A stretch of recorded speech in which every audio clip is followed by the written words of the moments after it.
Boa noite a todos, bom dia aos nossos irmãos do Brasil, sejam todos muito bem-vindos à nossa quinta-feira especial. Esse é um momento realmente especial para todos nós, especialmente nós aqui, os irmãos da Austrália, que estão longe de familiares, da nossa terrinha querida. Hoje teremos a contribuição, a apresentação do Walter Silva, que está falando lá de Teresópolis, terrinha do frio.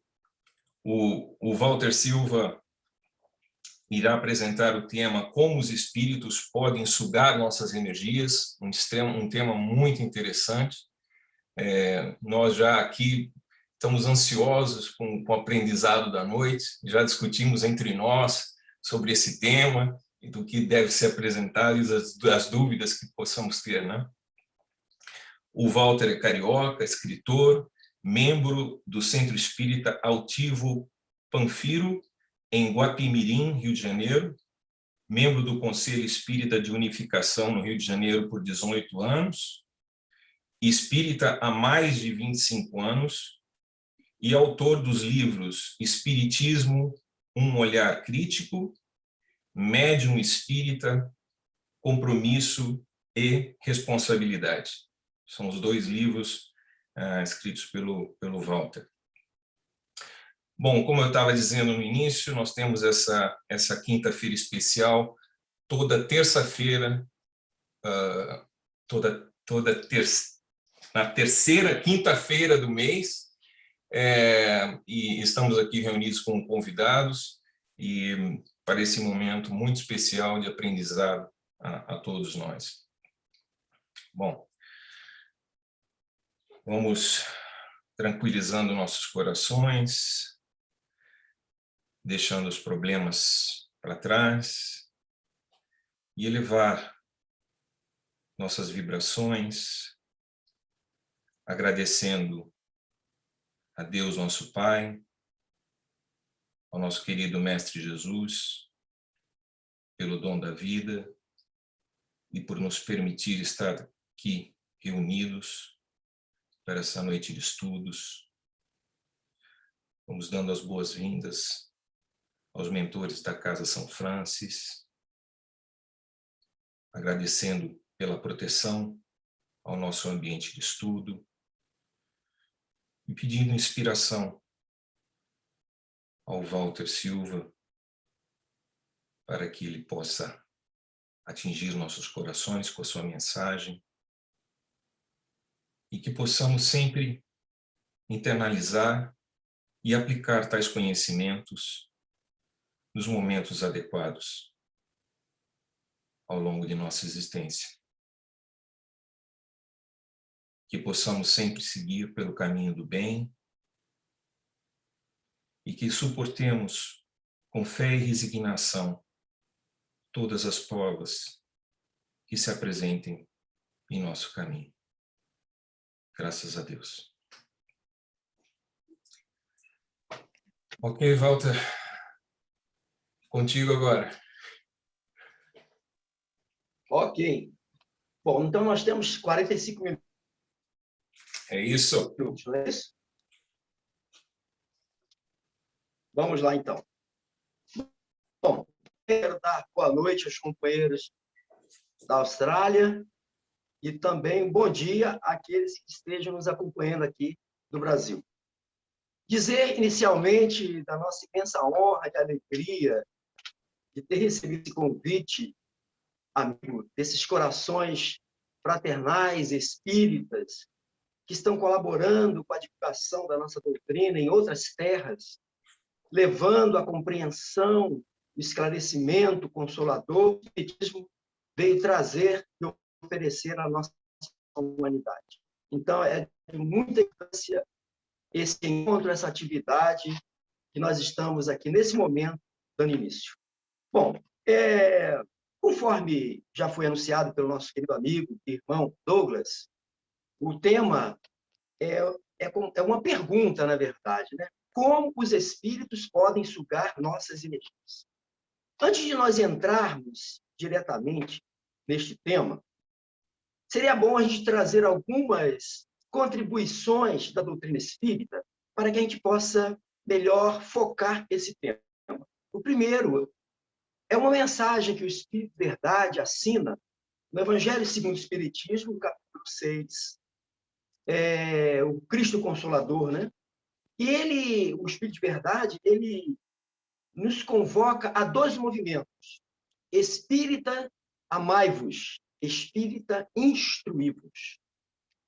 E com um propósito.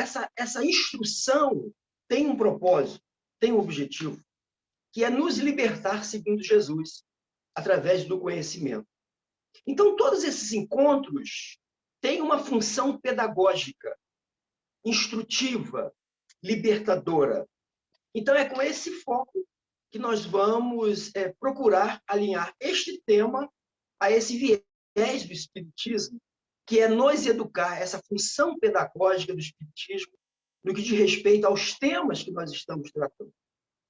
A segunda questão importante para a gente servir de análise é a questão 76 do Livro dos Espíritos, quando Allan Kardec inquire aos imortais qual a definição que se pode dar dos espíritos. E eles, ao responder, eles dirão: são os seres inteligentes da criação, povoam todo o universo fora do mundo material. Opa, já temos uma informação importante, crucial para esse tema. Somos seres inteligentes da criação. Povoamos todo o universo fora do mundo material.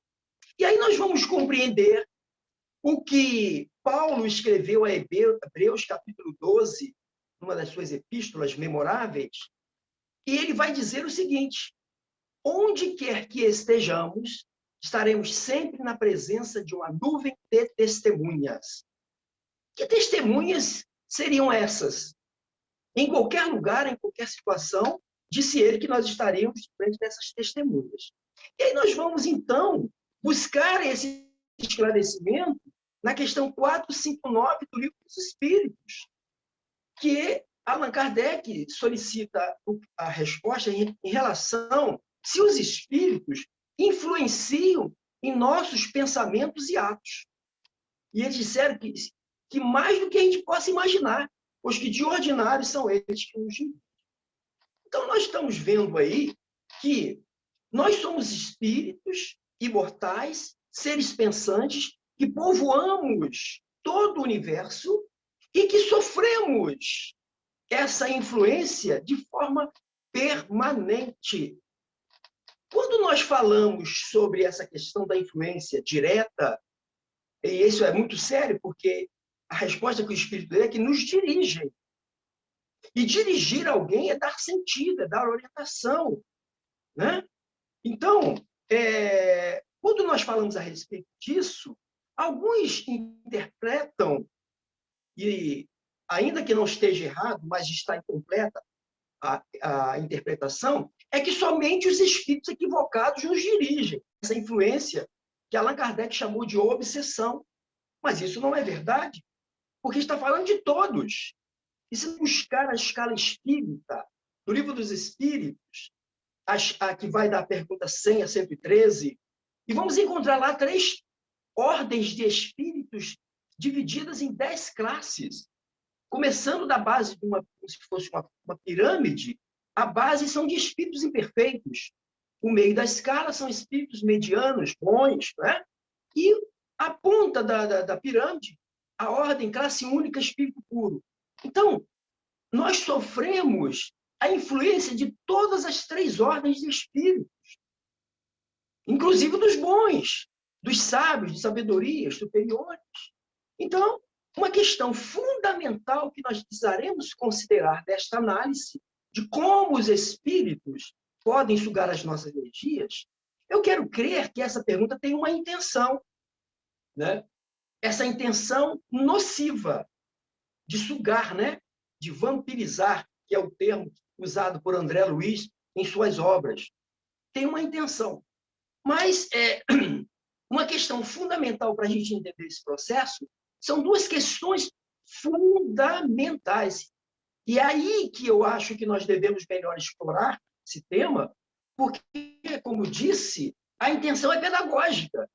É de nós sabermos neutralizar essa influência que não queremos para nós, não é isso?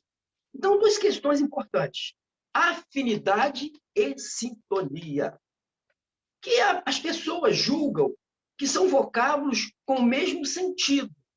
Eu consigo ver nesses dois vocábulos umas nuances diferentes. Por exemplo, a afinidade tem a ver, segundo a forma como eu penso, e respeitando aqueles que pensem diferente. Nós estamos aqui, né, procurando trocar experiência. A afinidade tem a ver com modus operandi que a gente conduz a nossa vida. É o que pensamos, o que sentimos, o que fazemos, a forma como nós vestimos, os lugares que frequentamos, não é isso? O time que torcemos, tudo isso nós vamos estabelecendo afinidades no meio social, nos grupos sociais que a gente passe a fazer parte, seja ele um grupo de trabalho, escolar, familiar, do bairro, e nós vamos naturalmente nos aproximando e fazendo com que se aproxime de nós pessoas com os mesmos pendores, com as mesmas inclinações. Isso, em linhas gerais, consideramos como afinidades. E sintonia? Alguns dizem que é a mesma coisa. Não creio que não seja. E vamos tentar aqui dizer por quê. Sintonia tem a ver com vibrações, né? Com energias. E, claro, as afinidades também, né? Mas vamos assim considerar. Nós estamos aqui numa reunião espírita, neste momento, né? Vocês aí, nós aqui, mas próximos pelos recursos virtuais, né? Eletrônicos. E a nossa mente, o nosso sentido, as nossas emoções estão voltadas tão somente num processo de esforço, de concentração para este objetivo aqui. Então, isso nos remete a uma sintonia elevada. Acho que ninguém pode discordar disso, já que quando nós realizamos uma atividade desta natureza, obviamente que nós atraímos como recurso a presença de espíritos, como eu disse, da escala espírita, de segunda ordem. Espíritos inclinados ao bem, que vão estar sempre dando apoio, proteção, inspiração a todos que se prestam a esse fim, ao bem. Então, a nossa sintonia está lá em cima, né? Que beleza agora, hein? Então, o nosso esforço será, quando nós encerrarmos essa atividade aqui, permanecer nessa sintonia, ok? Porque a sintonia vai estabelecendo presenças espirituais, convivências espirituais. Mas, quando terminarmos aqui, vocês já estão em casa, vão se recolher, né? A sintonia provavelmente vai se manter bem. Não é o caso aqui do Brasil. Daqui a pouco eu vou ter atividades, vou precisar sair, vou enfrentar trânsito. E aí pode ocorrer alguma situação que alguém me feche no trânsito e eu perca essa sintonia de agora. Então, a sintonia ela pode ser circunstancial, momentânea. Eu posso estar numa sintonia alta, elevada, e a qualquer momento, por alguma razão, eu posso cair a minha sintonia, em razão de qualquer intercorrência. Então, isso faz com que, imediatamente, eu me vincule, pelo menos naquele período sintônico, com um tipo de espírito, uma qualidade de espírito de igual teor vibratório. Então, isso aí é fundamental. Então, nós já sabemos que somos seres pensantes. E o pensamento é tudo. Nós somos o que pensamos. Nós aprendemos isso nas filosofias, na doutrina espírita, particularmente. Então, o nosso maior desafio em neutralizar essas investidas de espíritos equivocados é o nosso esforço em nos mantermos em sintonia permanente, o que é extremamente difícil em você considerando a vida que nós levamos hoje, né? As dificuldades que enfrentamos. Então, quando a doutrina espírita nos convida à reforma íntima, na verdade está falando desse esforço moral que vai nos qualificar para estar na presença de espíritos que, pelo contrário, não vão sugar as nossas energias, elas vão nos prover de recursos anímicos, de recursos de energias mais sutis, que vão colaborar não só com a nossa saúde física, mas também com a nossa serenidade psicológica. Então, nós já sabemos a resposta para neutralizar. Mas, como nós precisamos trazer aqui alguns recursos para que a gente possa melhor esclarecer o tema, nós vamos, então, buscar na obra básica, no Livro dos Espíritos, o codificador apresenta ao homem que ele é uma tríade, né? Não, no Livro dos Espíritos, Allan Kardec nos apresenta esse composto, tríade: homem, perispírito, corpo físico. Né? Nós aprendemos isso. Aprendemos que o perispírito, ainda que material, ele é composto de energias da ambiência onde o espírito encontra-se reencarnado, mas de uma matéria quinta essenciada, mais etérea, mais fluídica, segundo informações do próprio codificador e também de outros espíritos que vieram colaborar com a doutrina, trazendo e expandindo as informações básicas das obras de Allan Kardec. Bom, então nós sabemos que o perispírito ele é fundamental para nós compreendermos esse processo de vampirização. Eu estou usando esse termo porque é um termo que se encontra nas obras de André Luiz, que é uma analogia que ele faz, né? Porque quando falamos de vampirismo, a primeira imagem que vem são daqueles filmes, né? Que retratam o vampiro sugando sangue.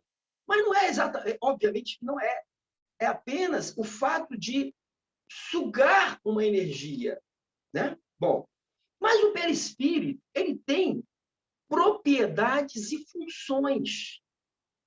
E eu apenas não vamos comentar, porque não é o objetivo, até porque o tempo não nos permitiria, mas eu vou elencar aqui algumas propriedades do perispírito. Primeiro, plasticidade, ou seja, o nosso perispírito é moldável. Podemos, né, a nossa mente pode orientar alguma mudança.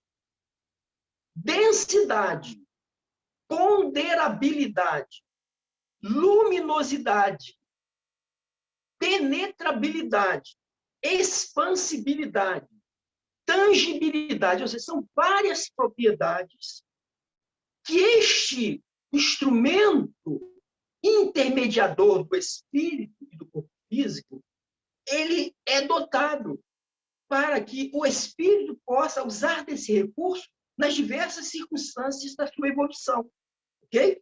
Mas dentre essas propriedades, existe uma que tem muito a ver com esse tema, que é a capacidade de absorver fluidos, mas também de projetar fluidos. Isso nós vamos ver acontecer de forma mais intensa quando nós, por exemplo, nos colocamos na posição do trabalhador passista. Quando nós estamos na condição de um médium passista, tendo à frente um paciente a receber esse benefício, nós estamos usando do nosso recurso anímico, que são as nossas energias, né, os nossos fluidos, a nossa energia animalizada, nosso fluido vital, para oferecer como composto aquela terapêutica. Já que sabemos que o passe na casa espírita é o passe nisso, né? Que tem um composto em dose muito menor do passista e uma maior parte das energias espirituais. daquelas energias mais balsâmicas, né? Que os espíritos trazem e se utilizam de nós como recurso para atender às necessidades dos pacientes, que já passou por uma análise, né? Aquilo não é feito assim, igual o regime de fábrica, né? Que vai passando e todo mundo recebendo a mesma coisa, não.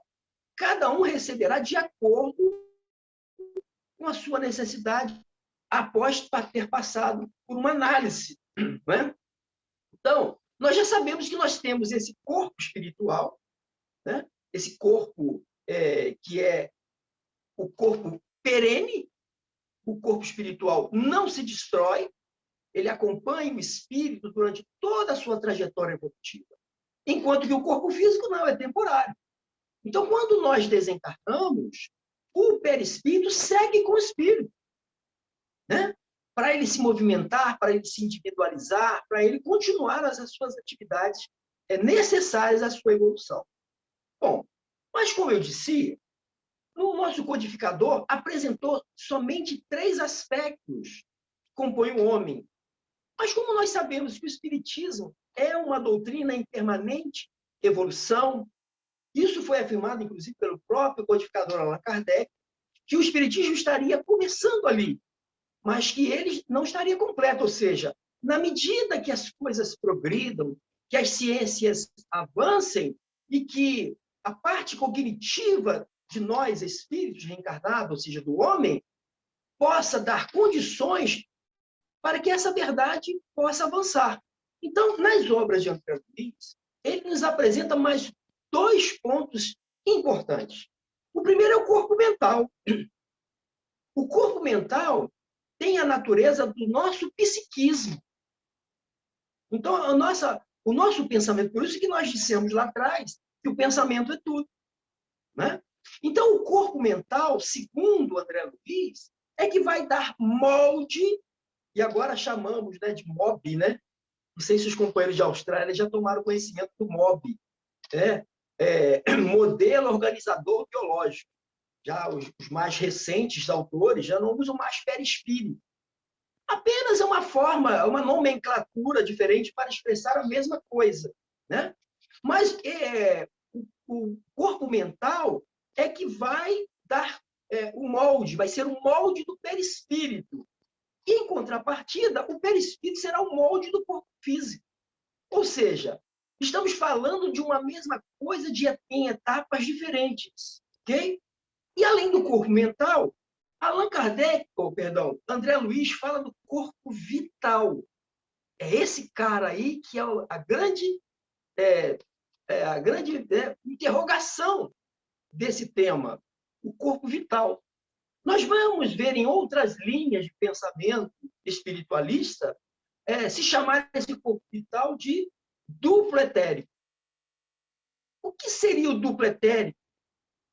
O que seria o corpo vital? A mesma coisa. Mas vamos buscar um exemplo para entender. Você vai numa concessionária, compra um automóvel, né? O automóvel, para sair da concessionária e você sair dirigindo, você precisa de quê? Combustível. Então, tem um tanque lá, um reservatório apropriado, específico, para receber esse combustível, que lhe dará meios de locomoção. Estamos entendendo? Bom, e aí alguém vai te dar uma quantidade suficiente para que você se desloque. Bom, na medida que você começa a andar com esse carro, o que vai acontecer? O combustível está se consumindo. O que nós precisamos fazer? Parar no posto e reabastecer, não é isso? Para manter sempre essa possibilidade, que é o objetivo do carro, é fazer esse deslocamento, não é isso? E nós somos o motorista, ou seja, então, trazendo essa analogia para o que nós estamos apresentando, o carro seria o nosso corpo físico. O motorista, nós, espírito. E o combustível? É o duplo etérico. O duplo etérico, ou o corpo vital, é esse tanque de combustível.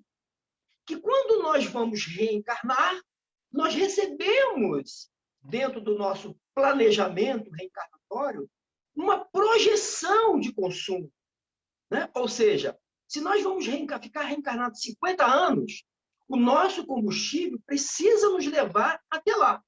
A não ser que, voltando ainda ao exemplo do carro, quando nós compramos um carro, tem lá aquelas orientações, né, que vem num catálogo, esqueci o nome agora, não, nome, vem num livrinho lá dizendo Manual. as funções do carro. Hã? Diga. Vem no manual.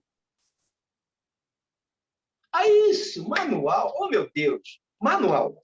Vem no manual escrito assim, consumo médio, né? 10 quilômetros com litro de gasolina, vamos botar como hipótese. Mas isso, eles aferem, fazem essa aferição dentro de uma certa circunstância. Um carro andando a tantos quilômetros por hora. Aí eles dizem, o carro andando a tantos quilômetros por hora, ele vai fazer 10 por 1. Ok. Bom, mas e com relação, então, a essas energias do duplo etéreo? Nós também recebemos uma quantidade, uma projeção e ficar 50 anos encarnados, de ficar 70, 80. Agora, cada ano que passa, essa expectativa aumenta, né? Então, mas André Luiz diz o seguinte, que raros são aqueles que retornam na condição de completistas. Quer dizer, muitos retornam ao plano espiritual como direto, e o caso dele foi um desses. Por quê? Consumiu o combustível de forma equivocada antes do tempo. E mais, não fez reposição, ou seja, não parou no posto para abastecer.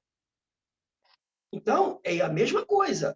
Então, nós temos que primar por uma forma de viver em que nós seremos preservados desse consumo inadequado. Ok? Então, o combustível, no caso aqui do duplo etéreo, é exatamente essa usina de energia que metaboliza e processa todas as energias vitalizantes que circulam entre o perispírito e o corpo físico. Quando essas energias vitalizantes que ali se encontram abastecidas no duplo etérico ou no corpo vital, que é o mais apropriado no nosso caso espírita, ele dá vitalidade. Por isso que André Luiz usou o corpo vital, porque dá vitalidade aos corpos orgânicos. Então, nós vamos encontrar essa vitalidade nos animais, nas plantas, né? Nos orgânicos, e, sobretudo, em nós, seres humanos, que necessitamos ter esse instrumento vitalizado para que nós possamos nos utilizar dele. Bom, então, quando nós desencarnamos, como disse inicialmente, nós levamos conosco o nosso perispírito. E o corpo físico, ele volta à natureza. Como está lá na Gênesis, né? Bíblica, né? Do pó viemos, do pó retornaremos. Que significa que os elementos que compuseram a constituição dessa organização física pertencem a esse mundo da materialidade. E o fluido vital, de igual forma. Então, o fluido vital, como o corpo físico, como o corpo vital, ele vai se diluir, voltar ao estado da natureza. O que ocorre é que, como disse, sempre vamos rodar e cair no mesmo ponto. Somos o que pensamos. O fato é que, quando nós desencarnamos, nós não modificamos a natureza pelo fato de agora estar como espírito, somente. Nós levamos conosco a nossa natureza, os nossos vícios, os nossos pendores, os nossos sentimentos. Bom, e aí o que acontece? Se nós tivemos uma experiência encarnatória produtiva, positiva, em esforço moral, praticando bem, buscando usar da materialidade sem deixar que ela se utilize de nós, sendo do mundo sem que tenhamos atitudes mundanas, é muito difícil isso acontecer, porque é um processo, como disse inicialmente, pedagógico, de educação da nossa mente, dos nossos sentidos.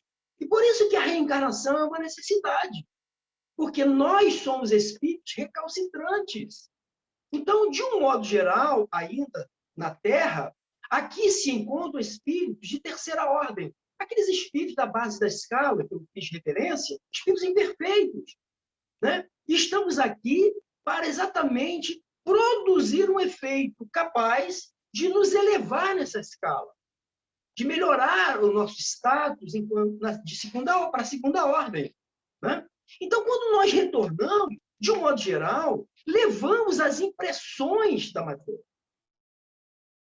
Então, o orgulho, que são as duas grandes chagas que a doutrina nos apresenta, que são os dois grandes causadores de todos os males na Terra. Eles chegam a afirmar dessa forma. É muito forte essa afirmação.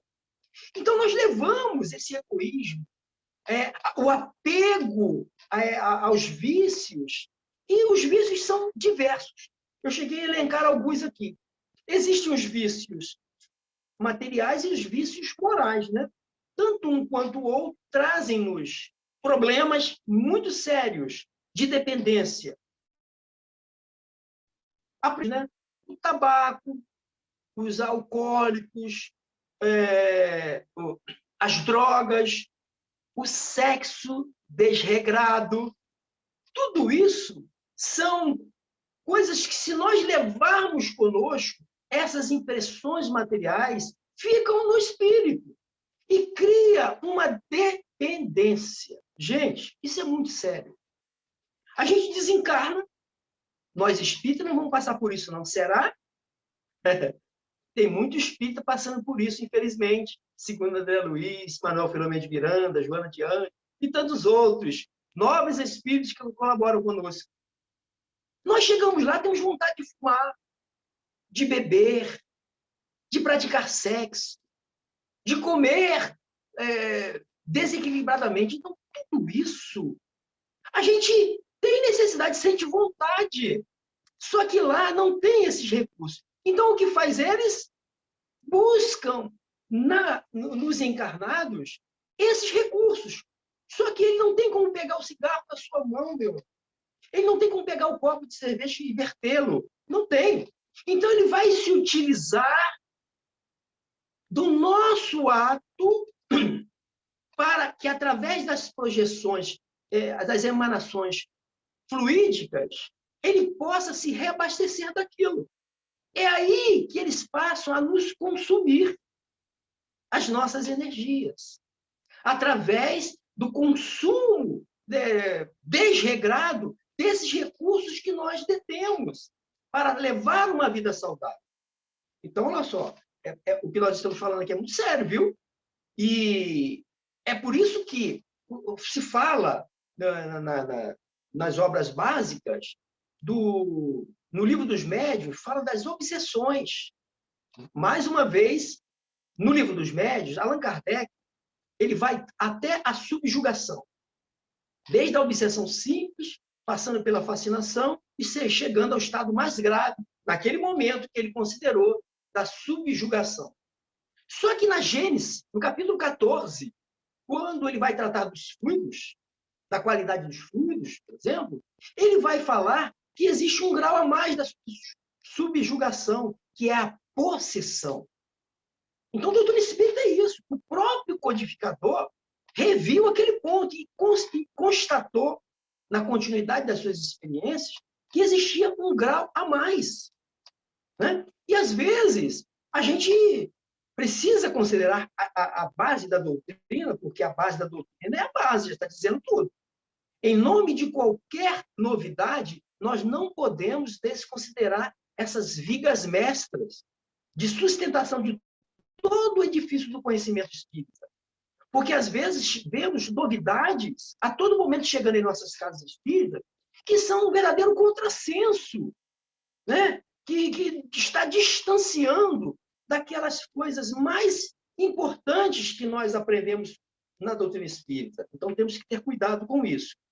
Ainda que saibamos que ela a doutrina e a ciência, ela é progressiva, mas ela é progressiva dentro do contexto, né, de racionalidade, de razoabilidade. Então, esses recursos nós temos que estar sempre considerando.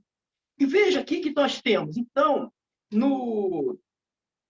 ainda voltando, é porque vocês me deram um tema tão espinhoso para tão pouco tempo, né? Porque eu não sei como é que está aqui o nosso tempo aí.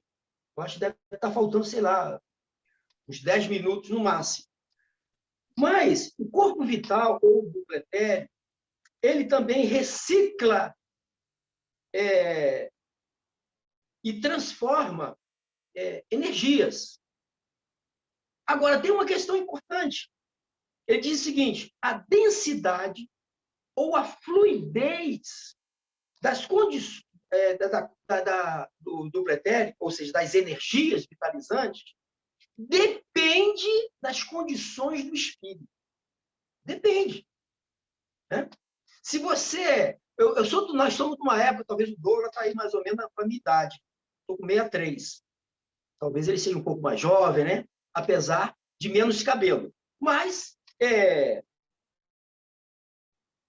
eu sou de uma época que nós tínhamos gasolina azul. Né? Não sei se o nosso amigo pegou essa época. Gasolina azul, e era barato, né? E era chique você botar gasolina azul, abastecer o seu carro. Hoje nós temos 2 tipos, né, de gasolina, pelo menos aqui no Brasil, né? Uma ruim e uma pior ainda.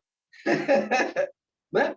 Mas também tem lá o diesel, né? Tem o gás, né? Tem o álcool, tem vários tipos de combustível.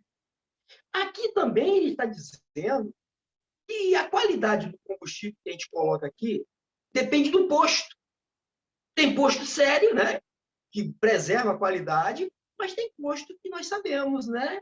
Que não usam da seriedade, da moralidade que deveria usar e adicionam componentes não descritos, né, na fórmula inicial, vamos dizer assim, comprometendo a qualidade.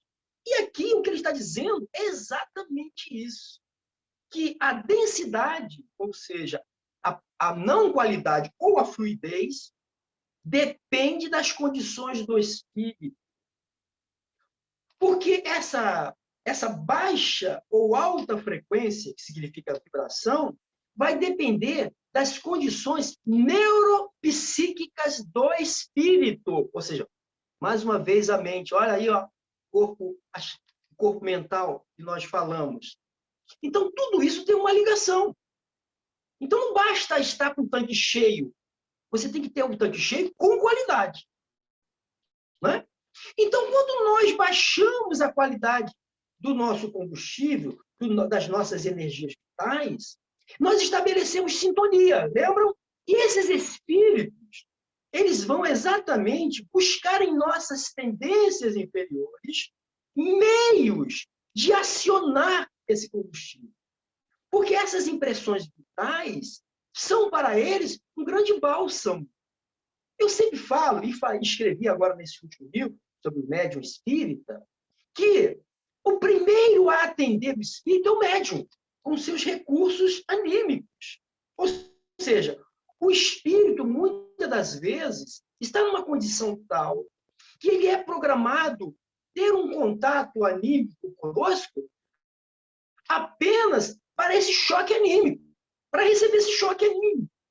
Alguns, como está descrito nas obras de André Luiz, perdem, inclusive, a capacidade de organizar, através do seu corpo mental, o seu perispírito, tornando-se em condições...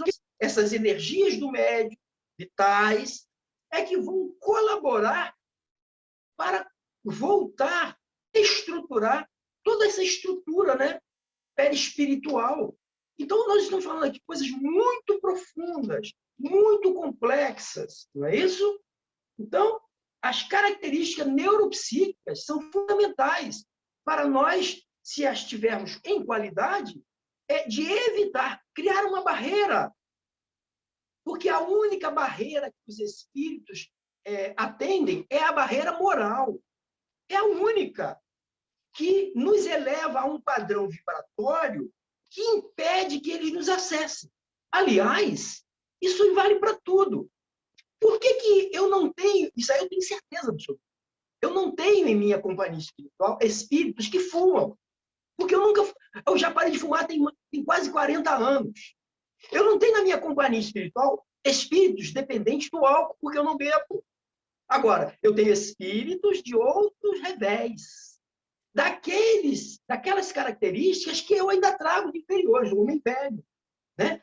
A minha intempestividade, a minha impaciência, por vezes a minha agressividade. Nós temos que reconhecer esses problemas. E eu tenho certeza que, neste momento em que esses arrombos acontecem conosco, imediatamente eles me acessam. É assim que eles acessam. E há um contato perispiritual, assim como nas reuniões mediúnicas, né? O contato perispiritual entre o médium e o espírito comunicante ocorre para possibilitar que o pensamento da mente espiritual, que é no espírito, verta por esse processo perispiritual e possa o médium captar.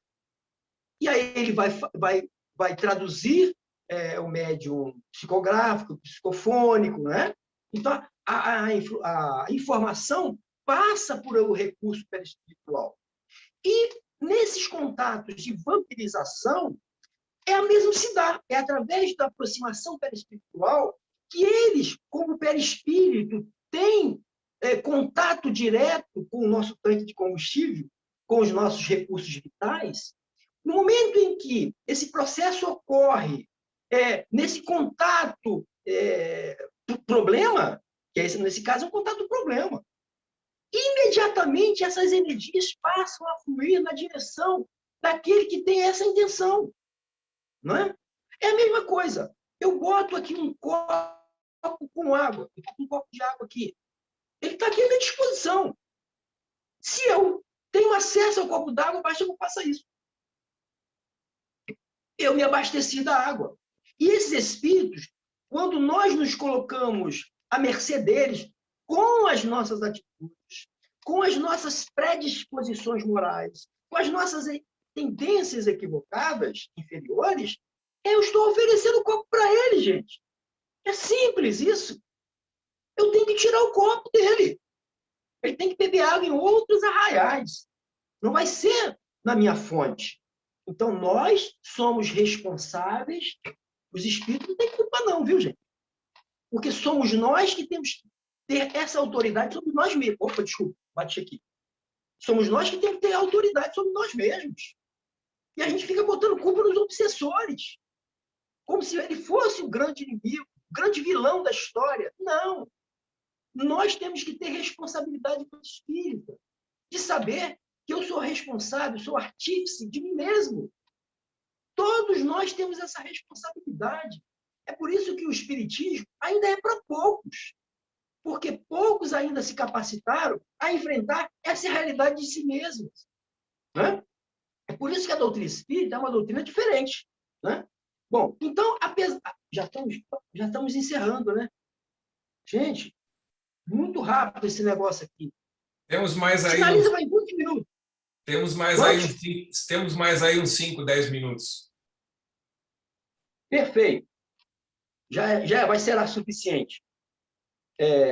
Então, a finalidade desse fluido vital é de animalizar a matéria. Então, espíritos que vêm buscar em nós esses recursos, primeiro porque são mais doentes do que maus. São doentes. Né? Agora, é óbvio que há nas trevas, assim como na luz, espíritos de uma inteligência fantástica, gente. Não se iludam. Às vezes recebemos de nossas reuniões mediúnicas espíritos que conhecem mais doutrina espírita que nós. Espíritos que conhecem mais do evangelho que nós. Mas que ainda assim usam desse conhecimento a seu favor. Aí vem com aquelas mensagens mistificadas, falando bem de Jesus, e enfiando lá um negócio que tem nada a ver no meio. E a gente acaba se fascinando, se deixando iludir por esses irmãos. E, de igual forma, há instituições trevosas, capitaneadas por esse tipo de espíritos, que são a base da escala espírita, são aqueles da 10ª classe, espíritos que se comprazem no mal. Está lá. Busquem lá no livro dos Espíritos a definição desses companheiros. Esses são maus. têm prazer em praticar o mal. Então, eles não estão aí ao acaso, eles nos perseguem, eles nos analisam. Né? Então, há dois tipos de vampiros. Aqueles que são doentes, que buscam em nossas práticas delituosas, viciosas, completarem as suas necessidades de boa forma, mas também há aqueles que são inimigos do bem, da luz de Jesus, os amigos espirituais, das religiões. Então, eles vão estar sempre atentos, procurando meios de nos criar dificuldade. E quando nós estabelecemos afinidade, sintonia com eles, e passamos a oferecer a eles as nossas energias saudáveis, o que isso pode acontecer? Enfermidade. Sabe por quê? Porque a característica da vampirização ou das obsessões graves, seja de subjugação, de possessão, tem algumas características, nós elencamos pouquíssimas, apenas para informar, não vamos comentar. Cansaço. Você está sem energia, filho. Você já acorda cansado. Sabe aquela história de que você vai dormir bem e acorda cansado? Aonde que você esteve? Né? Porque as pessoas, às vezes, passam o dia de forma inadvertida, pensamentos equivocados, usando de agressividade, e imaginam que vão orar, fazer uma prece de poucos segundos e estarão preparados, que tudo vai se resolver. Não. Nós continuamos sendo, porque o preparo é o esforço de todas as horas. E não há milagre nesse processo. Né? Então, esse cansaço que nós identificamos foi um certo esgotamento. Aí eu já tive companheiros, que eu escrevo isso no livro, de que acordaram cansados porque estavam trabalhando no mundo espiritual. Veja se isso é possível. Porque todas as energias que nós oferecemos nas atividades em desdobramento é só amparo e orientação dos espíritos colaboradores do bem, são os nossos mentores espirituais, são os dirigentes da reunião mediúnica. Então, eles nos protegem desse esgotamento. E há também uma reposição natural. Então, não faz o menor sentido você ter trabalhado no bem e acordar cansado. Ok? Seguindo ainda, baixa imunidade. Quando nossa energia está baixa, a nossa imunidade vai junto. Com isso, o quê? Enfermidades. A gente passa a ficar em estado gripal mais frequentemente. Olha a pandemia aí. Pegou um com baixa imunidade, está morto. Por isso que esses casos mais graves se dão em pessoas com comorbidades. Pessoas que já têm um quadro mais deficiente de saúde, né? Dificuldade de concentração. Olha o problema. Se você tem uma atividade onde precisa concentrar-se, né? Você vai ter um problema muito sério, né? Porque vai afetar a sua parte cognitiva. Você vai falar assim, é igual essas pessoas, aliás, às vezes a gente fala isso em tom de brincadeira, mas é sério. Você vai numa caixa de supermercado, ou em qualquer outro lugar, aqui no caso, vocês aí, aqui. Então, aqui você vai comprar um objeto, R$5, você dá R$10 para pagar 5. A pessoa vai lá na maquininha fazer a conta para te dar o troco de 5. Quer dizer, ela não pensa, a parte cognitiva dela está presente, mas ela não usa. Olha só que situação. E toda ferramenta sem uso, ela enferruja, meus irmãos. Enferruja. Cuidado. Então, essa parte cognitiva é afetada por conta desse esvaziamento energético. E última coisa que eu estou trazendo como característica é a perda de peso. Tudo está ligado. Então, a pessoa começa a definhar. E se não houver cuidado, tratamento físico, médico mesmo, da Terra, tanto quanto de assistência espiritual, os tratamentos espirituais oferecidos nas casas espíritas, a pessoa desencarna, vai a óbito. Então, nós estamos falando de um processo é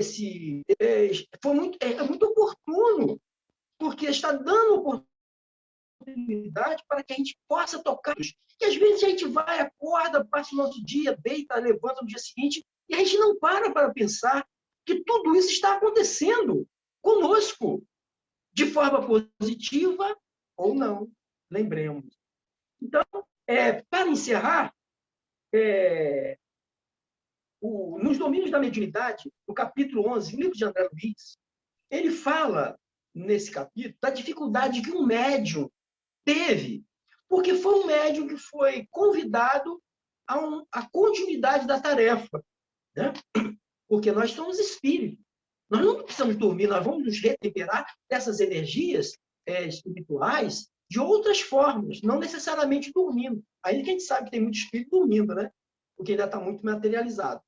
Mas ele conta-nos que esse companheiro foi convidado a dar continuidade no momento em que os mentores do trabalho foram lá recepcioná-lo, no momento do seu desdobramento, né?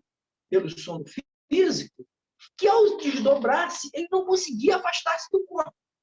Então, observou-se, narra André Luiz, observou-se que o seu perispírito, que é o instrumento de locomoção do mundo espiritual, né? O certo seria o quê? O corpo físico ficar ali com as energias vitalizantes provindas do etéreo, do corpo vital, e ele emancipar-se, mantendo-se ligado, porque ele está encarnado, né? Ele não desencarnou, ele está ligado por uma extensão do seu perispírito, que nós chamamos de cordão energético, mas só que nesse momento, André Luiz verificou porque parte desses vitalizantes estavam impregnados no perispírito. Algum problema houve, e ali nós não vamos estender nesses esclarecimentos, mas que isso prova o quê? Essa dificuldade de que quando o espírito não se afasta, ele tem dificuldade, ele carrega no seu perispírito um peso a mais. E ele tem dificuldade de se afastar, de se locomover. Isso explica, muitas das vezes, as questões que ocorrem com esses espíritos que desencarnam e permanecem aqui, na casa, indo para o trabalho. Eles não conseguem emancipar-se desse corpo. Outra, a questão, apenas como exemplo, né, dos suicidas, eu estou relendo novamente esta obra sobre suicidas, esses recursos, eles violam a lei natural da vida e eles atentam contra si mesmos, mas só que o tanque de combustível dele está cheio, gente. Está bombando. Então, esses fluidos ficam arretendo eles, vitais, naquele processo, repercutindo aquela cena, as sensações de dor. É uma coisa lancinante para os espíritos. Bom, então, para encerrar, nós vimos que só depende de nós. Porque se você está sentindo qualquer mal-estar com essas características de cansaço, né? De concentração, dificuldade, baixa imunidade, e vai na casa espírita para ser ajudado, sim, você será ajudado. Vai receber um passe, essas energias serão diluídas, essas impregnações, e você vai receber energia positiva. Mas ao sair da casa espírita, se você não der continuidade ao processo de vigilância e oração, como disse Jesus, lembrando que oração é uma palavra composta, ora, mas tem a ação. Nós precisamos trabalhar no sentido de manter esse benefício, porque senão é mesmo que enxugar gelo. Você se beneficia, daqui a pouco você está à mercê deles de novo. Então, a reforma íntima, a reforma moral, a vigilância, a oração, a prática do bem, são os antídotos a impedir que você possa sofrer essa influência. Bom, meus amigos, como nós ainda vamos ter um tempo juntos, desde já eu retorno a palavra ao nosso irmão Douglas. Estou aqui à disposição dos nossos companheiros. Desde já eu agradeço. Walter, muito obrigado. A sua apresentação foi fantástica, realmente muito boa para mim, aprendi bastante com o que você falou. Vamos abrir agora o espaço para as perguntas aí. Não sei se veio alguma coisa aqui pelo chat. Deixa eu ver. Não, pelo chat ainda não. Não, né? Eu tenho um comentário a fazer e uma pergunta. Primeiro, muito boa apresentação, Walter. Foi muito bom te ouvir. Gostei bastante. Gostei também da distinção que você fez entre afinidade e sintonia, né? Uma distinção boa. O que eu me lembro que Haroldo Dutra uma vez falou que, numa palestra dele, ele falando que, por vezes, a gente pode estar, no caso dele, tem dias que ele tem uma conexão 5G, tem outros dias que ele tem uma conexão 3G, tem outro dia que não tem a conexão com o plano superior. Então, a sintonia, né, varia. A nossa afinidade é um pouco mais permanente, é um pouco mais durável, mas a sintonia varia. Se você se forçar, agora, tanto vai para o bem quanto para o mal, né, essa variação. Então, gostei dessa separação. Minha pergunta é sobre o duplo etéreo. Então, pelo que você falou, eu gostei muito da analogia do carro, e pelo que você falou, o duplo etéreo, então, seria essa parte do corpo perispiritual, por assim dizer, essa parte do perispírito que contém, que segura, que contém o nosso fluido vital. Como seria no carro, seria a parte seria o tanque de combustível do carro. Quando a gente desencarna, esse duplo etéreo, ele fica e se dilui junto com o corpo no mundo que a gente estava na Terra, ou ele vai com o perispírito?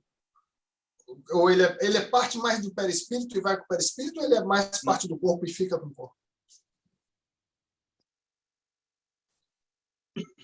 Não.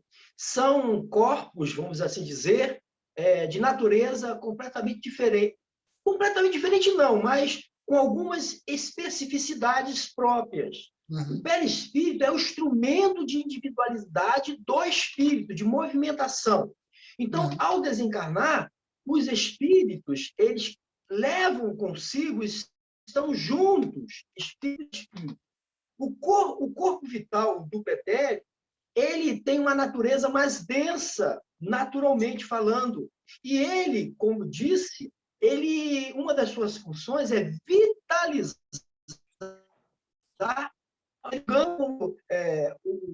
assim como o corpo físico, esse duplo etéreo, ele vai ficar no mundo material e vai se diluir, se diluindo ao estado de natureza. Né? É isso que acontece. Mas o que acontece, por vezes, é que, dada a inferioridade do espírito que está se movimentando, levar parte, ou as impressões, pelo menos, mentais dele, dessa vitalidade que se apresenta em forma de necessidades físicas.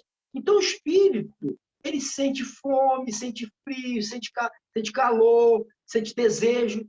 Todas essas sensações ele as sentia através do instrumento físico. E ele não tem mais, mas está no seu psicológico, no seu psiquismo. Mas o duplo etérico, aliás, quando... É porque não houve tempo de nós desenvolvermos mais. Mas há narrativas de espíritos. André Luiz Falsingano também fala sobre isso. Naqueles matadouros, né, de animais, de gado, né, onde vertem aquela quantidade de sangue. Então, ali, o sangue está impregnado desse fluido vital, dessa vitalidade. E espíritos doentes, eles vão buscar esses ambientes para tentar matar essa fome que eles têm, que para eles é real, é física. E aí um grande engano que nós cometemos nas reuniões mediúnicas por exemplo, o orientador, o dialogador, que está ali conversando fraternalmente com a entidade espiritual, dizer, não, meu filho, você não está sentindo dor, não. Isso está só na sua mente. Não, ele está sentindo sim, é real para ele. Esses espíritos, algumas vezes, se apresentam faltando braço, faltando perna, com a barriga aberta. O campo mental dele está projetando no seu perispírito aquela realidade. E esses recursos vitais, muitas das vezes, o retém no ambiente terreno, repercutindo sentindo todas essas sensações da matéria. Então, isso é muito sério. Então, tanto quanto nesses matadouros, tem a presença desse espírito, um outro local que nós precisamos, nós espíritas, temos grandes responsabilidades, não só de nos comportar assim, mas, sobretudo, de levar esse esclarecimento, quanto possível, a outros companheiros não espíritas, que é o momento do desencarne de um ente querido, de um amigo, de um familiar, aquilo que chamamos de velório. Aquele ambiente precisa ser preservado. E, às vezes, vemos pessoas contando anedotas, brincadeiras, lembrando daquelas situações do desencarnado que não foram bem. Então, criando todo um clima desfavorável àquele que está desencarnando, tanto os espíritos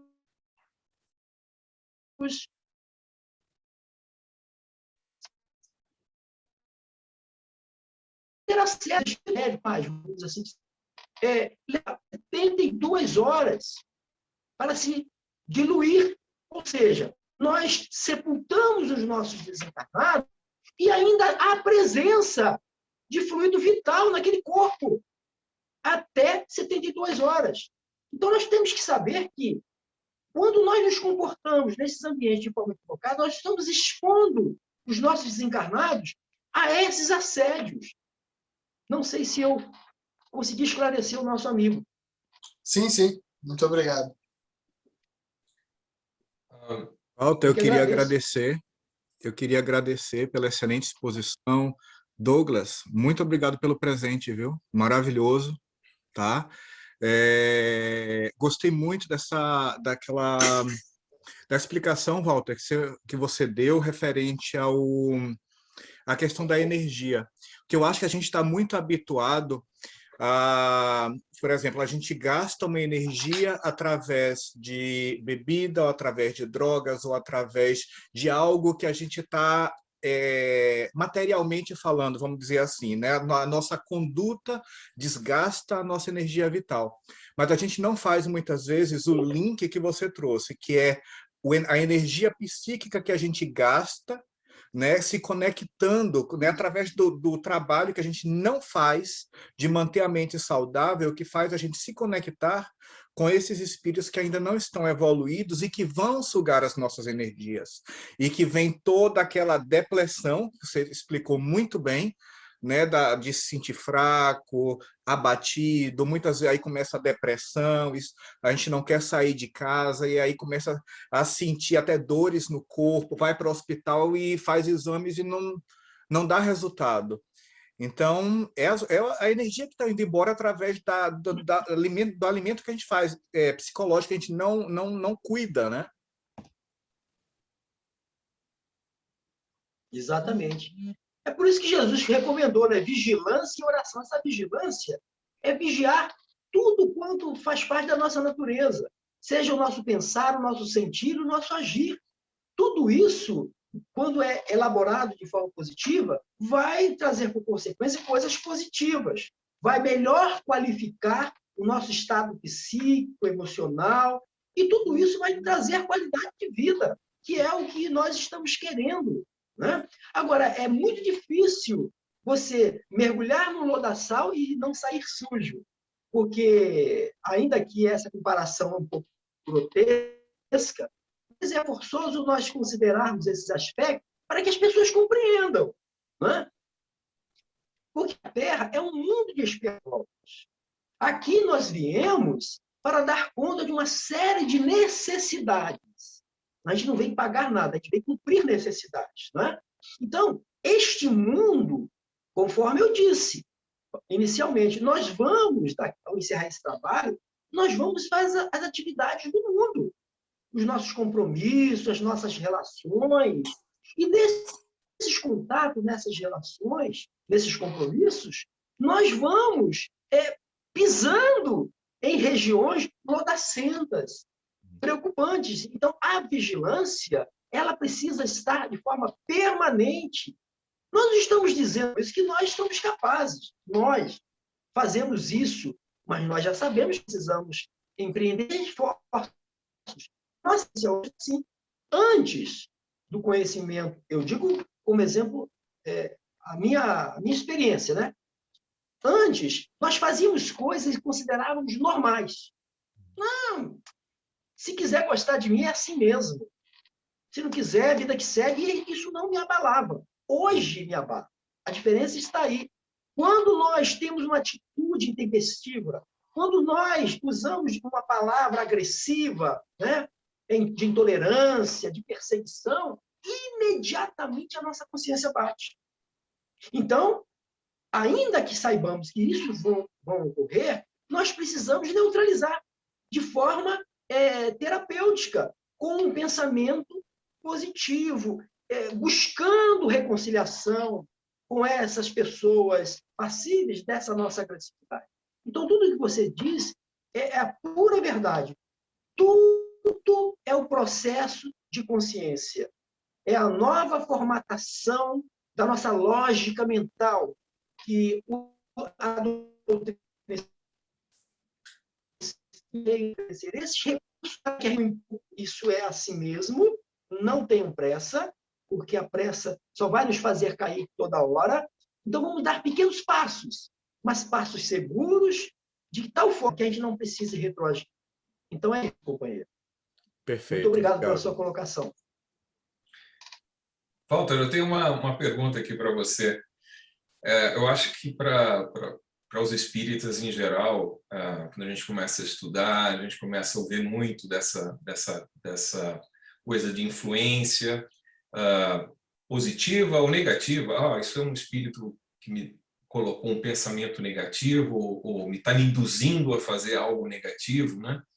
Então, a pergunta que eu tenho é que, considerando que os espíritos têm sua individualidade, todos nós temos a nossa individualidade, e que pensamos por nós mesmos, existe alguma forma de se identificar ou de se separar o que é nosso pensamento do que é pensamento influenciado, tanto positivo quanto negativo? Às vezes uma pessoa fala, eu estou fazendo uma coisa tão boa, isso não deve ser meu, isso deve ser uma coisa de uma influência positiva, ou então você tem uma reação muito negativa, não, isso não é meu, isso é coisa de algum espírito aí inferior que está me conduzindo para fazer tomar essa ação ou falar essa coisa negativa.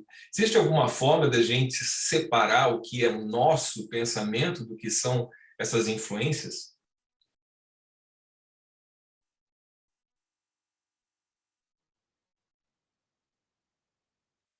Bom, e primeiro o que você está dizendo é uma tendência que ainda nós temos de transferir responsabilidade. Quando a coisa é boa, sou eu. Quando não é, né? E nós espíritas, o livro Céu e Inferno desmistificou as crenças, né, de céu, de inferno, de penas eternas, do demônio. Nós mudamos o nome, mas o conceito para nós, ou pelo menos para alguns, ainda é o mesmo. O demônio não existe, mas existe o obsessor. Não existe céu, mas existe a região umbralina. Quer dizer, a gente apenas desnudou um vocábulo e revestiu ele com outro, com o mesmo sentido. Essa é a primeira questão. Então, nós já temos essa inclinação. Bom, mas no livro dos médiuns, Allan Kardec diz para nós que isso é a maior dificuldade que nós temos em identificar a grande questão do médium iniciante. Mas eu vou mais além. Eu diria que mesmo os médiuns, já com grande estrada de trabalho, de experiência, vez por outra ainda tem essa dificuldade. É por isso que, em todos os momentos que nós estamos recebendo orientações, comunicações, que é importante e necessário a gente fazer avaliações daquele conteúdo. Mas foi o espírito tal que assinou. Allan Kardec diz que não importa quem assine. O importante é o conteúdo. Nós precisamos analisar o conteúdo. Pode ser que assine ali um Jesus. Mas será que é o Jesus de Nazaré ou outro Jesus? Será que é Maria ou qual é a Maria? Enfim, então ele diz para a gente não se ater em nomes, mas ao conteúdo. E para que você possa analisar esse conteúdo, nós precisamos ter o mínimo de conhecimento.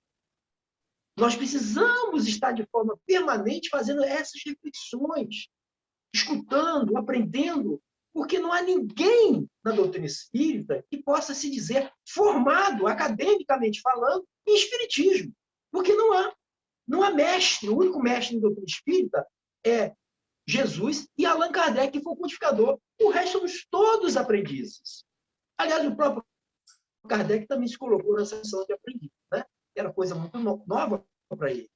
Bom, como você disse, a sua questão, nós vamos buscar Santo Agostinho na questão 919 e 919A do Livro dos Espíritos, quando Santo Agostinho, respondendo a Allan Kardec, qual a melhor forma da gente avançar, progredir nesta vida. E aí Santo Agostinho diz assim, já vou disse um grande pensador, posso engano foi isso, conhece-te a ti mesmo. E aí, na segunda questão, que é a 919A, não satisfeito, que Allan Kardec era um cara chato, né? Perguntava, não cansava de perguntar. E os espíritos não têm problema em responder, não. Enquanto houver dúvida de nossa parte, eles estão de esclarecer. E aí, na questão 919, eles dizem, mas como é que se, Allan Kardec, como é que se faz isso? Como é que é um mergulho em nós mesmos? Aí, Santo Agostinho diz assim, fazei como eu fiz quando estive na Terra, ou seja, encarnado. Todas as noites, antes de me recolher, passava meu dia em revista. Analisava o que fiz, o que pensei.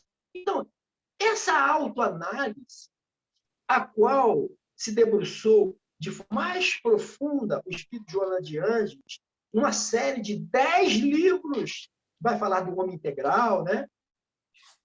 O processo do autoconhecimento, você, eu, nós precisamos fazer essa autoanálise, de me reconhecer. Será que eu sou capaz, eu, comigo mesmo, de ter este tipo de comportamento, de ter este tipo de pensamento?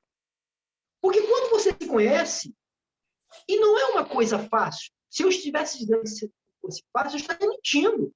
Não é fácil. Allan Kardec e os espíritos dizem que é um processo difícil, que requer tempo, maturidade, para que você possa identificar o que é seu e o que não é.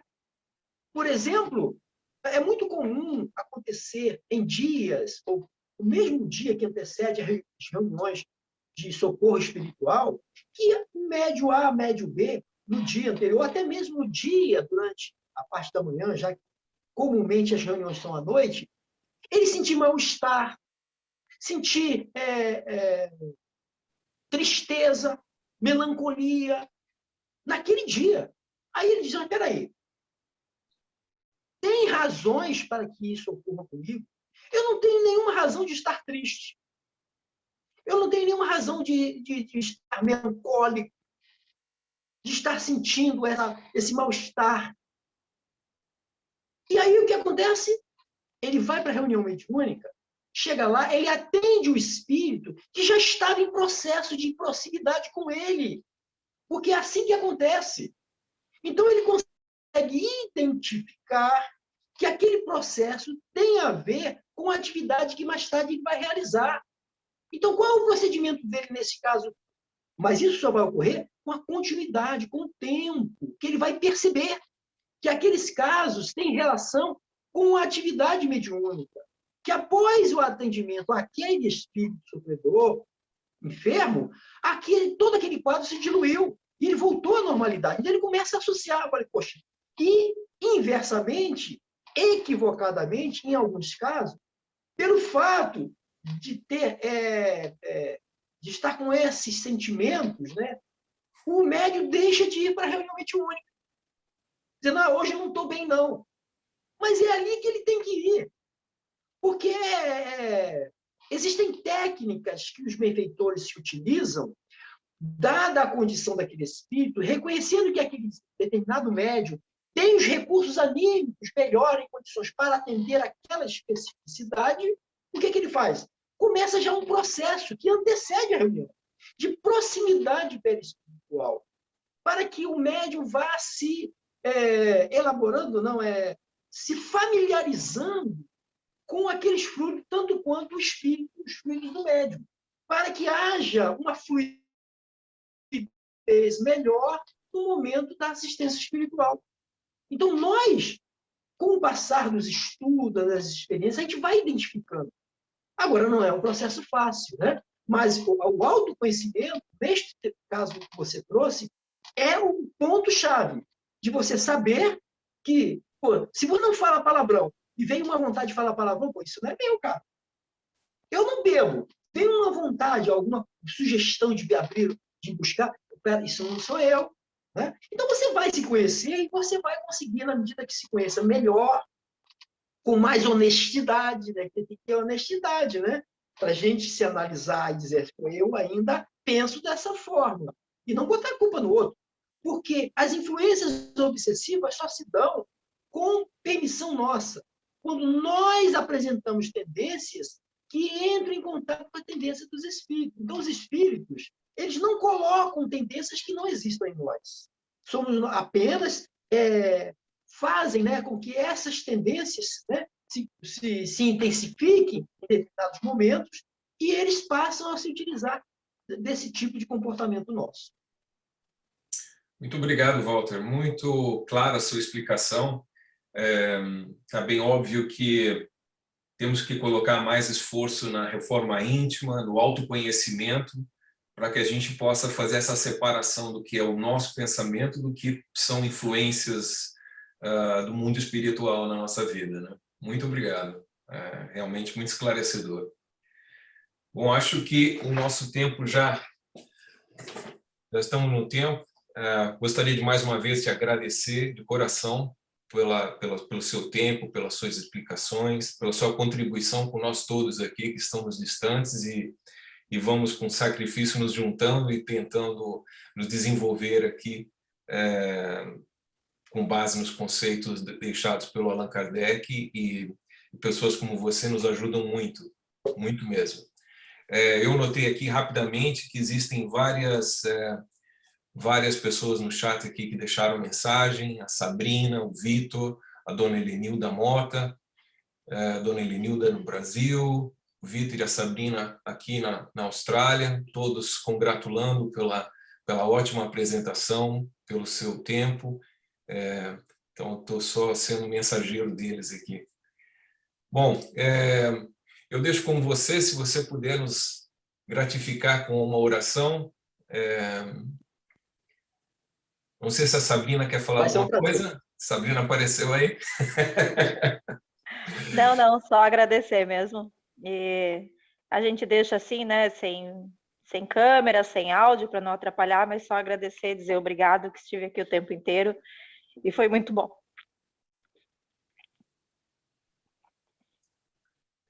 Obrigado, então, Walter. Contigo. Muito obrigado. Meus amigos, foi uma alegria, um prazer muito grande a gente fazer essa troca de experiência, esse contato mais direto com vocês.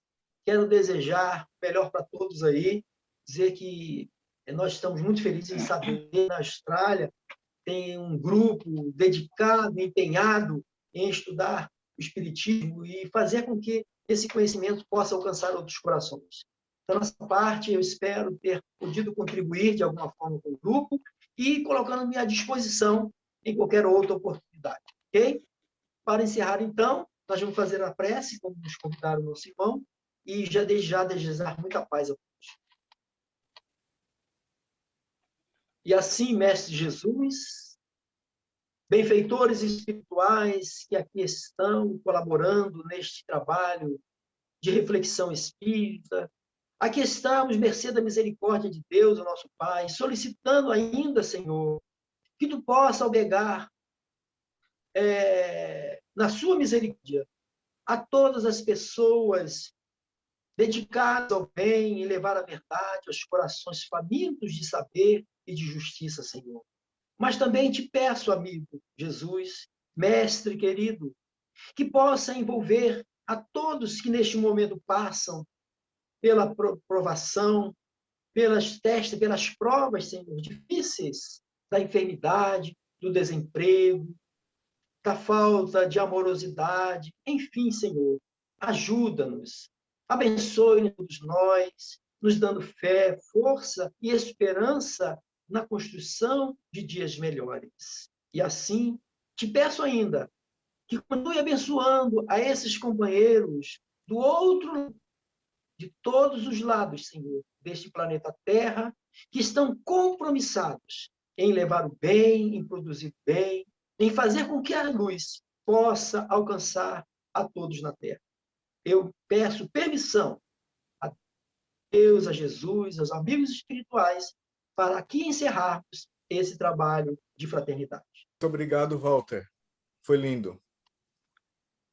Obrigado, Walter, foi maravilhoso. Grande abraço a todos. Obrigado, Walter. Bom dia para você, muita paz aí. Tchau, amigos. Obrigado a todos, viu? Foi um prazer. Prazer foi nosso. nosso. Na paz. E temos a mesma idade. Isso aí. Valeu. Tchau, gente. Até Boa o noite. próximo Bom Tchau. encontro, hein? Foi um prazer.